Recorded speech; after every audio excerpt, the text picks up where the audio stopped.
Last episode में हमने देखा था कि जो डिसेबल इस टावर के अंदर आने के लिए कैपेबल थे वो अब सक्सेसफुली इस टावर के अंदर चले आते हैं, जहाँ पर ये एल्डर इन लोगों का वेलकम करते हुए कहते हैं कि मैं तुम सबका गाइड हूँ और मैं यहाँ से लेकर गार्डियन सेक्ट तक पहुँचने तक तुम लोगों को गाइड करूंगा। तब इनके पावर्स को देखते हुए लूशियन कहता है कि ये इस sect one of the most powerful एल्डरों में से एक है, जिस पर अब ये एल्डर कहता है कि अब तुम सारे लोग ऑफिशियल तौर पर गार्डियन सेक्ट के डिसाइपल बन चुके हो, इसीलिए ये गार्डियन सेक्ट की ओर से तुम लोगों के लिए रिवॉर्ड है। और ये क्या करिए एल्डर इनके स्पिरिचुअल पावर लेवल को एक कार्ड में चेंज कर देते हैं। तब इस कार्ड को देखते हुए डिसाइपल पूछते हैं कि एल्डर ये क्या है, जिस पर ये एल्डर बता दे कि इसका नाम वैल्यू कार्ड है और इस कार्ड में जितने भी पॉइंट होंगे तुम उनकी हेल्प से बहुत सारे ट्रेजर्स को एक्सचेंज कर सकते हो। इसके अलावा इस कार्ड में मौजूद पॉइंट की हेल्प से तुम बेस्ट ऑफ बेस्ट टीचरों से उनके एडवाइस भी ले सकते हो, यानी कह सकते हो कि ये कार्ड और इसमें मौजूद पॉइंट इस प्लेस की करेंसी है। तब सारे डिसाइपल इस कार्ड को देखकर बहुत ही ज्यादा खुश हो जाते हैं, जिस पर अब मिसू कहती कि मेरे कार्ड में 500 पॉइंट है। तब डोंग्यू कहता है कि लेकिन मेरे पास तो बस 300 ही है, काश यहाँ पे पहुंचने से पहले मैं अपने स्पिरिचुअल लेवल्स को थोड़ा और बढ़ा लेता। जिस पर लिंगचुन अब बहुत ही खुश होते हुए कहता है कि ये हुई ना बात, मेरे पास टोटल 800 पॉइंट है। और फिर लिंगचुन अब लूशियन के पास आते हुए कहता है कि देखो मुझे 800 पॉइंट मिले हैं, मुझे नहीं लगता कि मुझसे ज्यादा यहाँ पे किसी और को पॉइंट मिला होगा। और फिर लिंगचुन रोली से कहता है कि देखो अगर तुम्हें कुछ भी चाहिए तो बस मुझे कह देना, मैं तुम्हारे लिए उन चीजों को एक्सचेंज कर दूंगा। जिस पर लूशियन कहता है कि मुझे 1100 पॉइंट मिले हैं। तब ये सुन के लिंगचुन का पोपट हो जाता है, जिस पर लूशियन अब रोली से पूछता है कि तुमने बताया नहीं कि तुम्हें कितने पॉइंट मिले हैं। तब रोली कहता है कि मेरा स्पेशल लेवल 10 था इसलिए मुझे 5000 पॉइंट मिले हैं। जिससे सुन के लूशियन कहता है कि वाह मेरे ख्याल से तुम यहाँ पे सबसे ज्यादा रिच हो।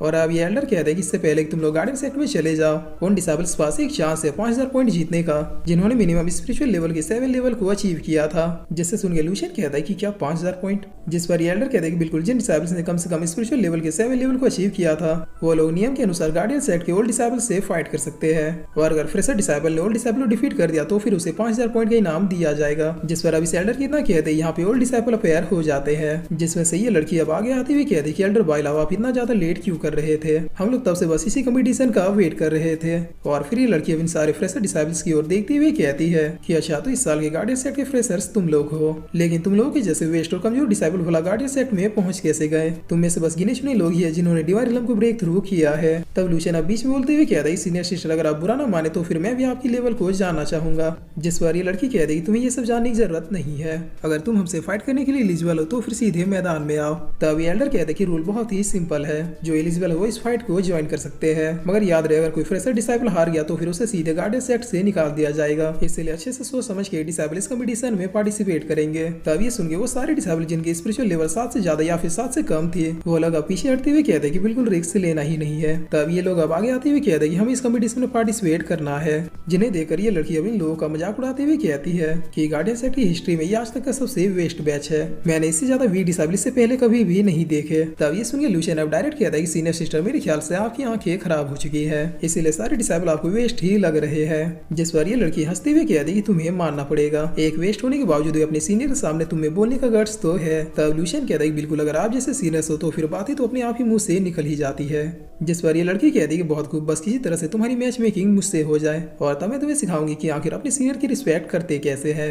और अब ये एल्डर कहते हैं चलो अब मैच मेकिंग करने का टाइम हो चुका है। और इतना क्या ये एल्डर अपनी पावर से एक धागे के गड्ढे को बाहर निकालते हैं। तब ये धागे का गड्ढा ऑटोमेटिक किसको किससे फाइट करनी वो चूज कर देते हैं, यानी इस धागे का एक छोर और दूसरा छोर फाइट करने वाले और उसके अपोनेंट के हाथों में चली जाती है और इसी तरह से मैच मेकिंग हो जाती है, जहाँ पर लूशियन की मैच मेकिंग इसी लड़की से होती है। जिसे देखकर ये लड़की कहती है कि लड़के तुम मुझसे फाइट करने के लायक नहीं हो, लेकिन हाँ तुम्हारी बगल में जो लड़की खड़ी है ये मुझसे फाइट करने के लायक है, तो इसीलिए अगर अभी भी तुम इस सेट से बाहर नहीं निकलना चाहते तो फिर उस लड़की के साथ अपनी पोजीशन को एक्सचेंज कर लो। तब लूशियन कहता है कि मेरे बारे में सोचने के लिए थैंक यू, लेकिन मैं आपकी इस ऑफर को रिजेक्ट करता हूँ। जिस पर अभी एल्डर कहता है कि चलो बातें बहुत हो गई, अब इस कंपटीशन को शुरू करते हैं। और ये कहकर ये एल्डर अपनी पावर से यहाँ पे मौजूद सारे डिसेबल्स को टेलीपोर्ट कर देते हैं। तब ये देखकर मिसू कहती है कि आखिर वो लोग गए कहाँ। जिस पर ये एल्डर कहता है कि क्योंकि हमारे पास टाइम नहीं है इसलिए मैंने उन सबको एक साथ अलग अलग एरिना में भेज दिया है और तुम लोग उन्हें इन स्क्रीन में देख सकते हो।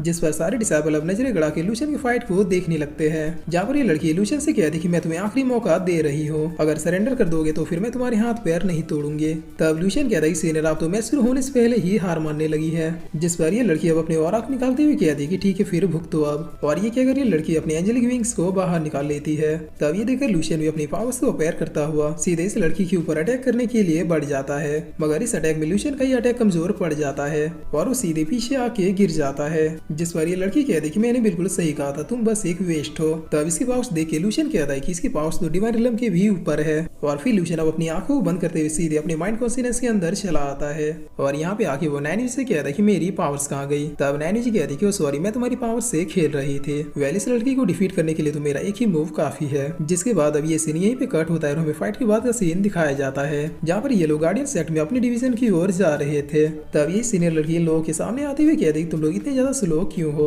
जिस पर डोंगी कहता है कि क्या ये हमें लेने के लिए आई है। और अब सीन चेंज होता है और हमें इनके डिवीजन का सीन दिखाया जाता है। तब सामने की स्टैचू को देखकर लूशियन पूछता है कि ये क्या है। जिस पर ये लड़की बताती कि जो तुम सामने देख रहे हो उसका नाम गॉड ब्रेकिंग स्टैचू है।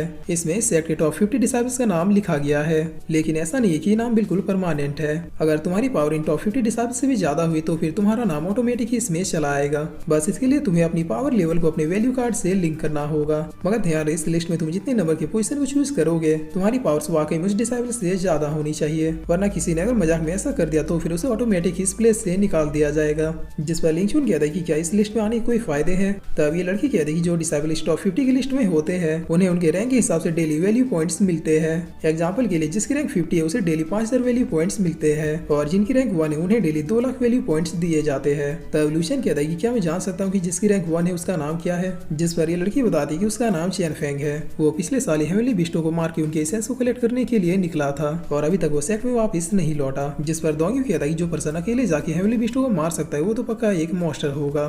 तब लूशियन कहता है कि बिल्कुल इसमें कोई भी शक नहीं है कि वो पावरफुल है, क्योंकि वो पिछले 2 सालों से गार्डियन सेट में नहीं है, लेकिन उसके बावजूद भी कोई भी डिसाइबल उसके रैंक को क्रॉस नहीं कर पाया है। जिस पर अब ये सीनियर कहते हैं कि यहाँ का सिर्फ एक ही रूल है, जो पावरफुल होगा रिस्पेक्ट उसी को दी जाएगी। तब यहाँ पे ये एल्डर आते हुए कहते हैं कि सारे लोग ध्यान देंगे। मैं वो डिसाइबल्स को बुलाना चाहूंगा जो स्पेशली सीट कोटा को अचीव करके यहाँ तक पहुंचे हैं। पहली डिसाइबल मिस आइस जो कि अपने सेट की इकलौती लड़की है जो 5th लेवल में पहुंची है।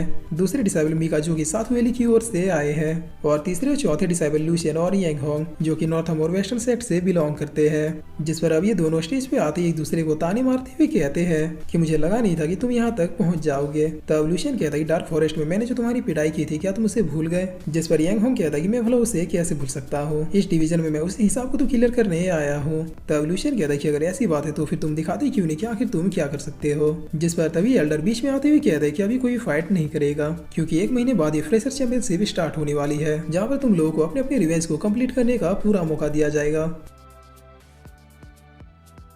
और फिर इसी के साथ ये एपिसोड यहीं पे खत्म होता है।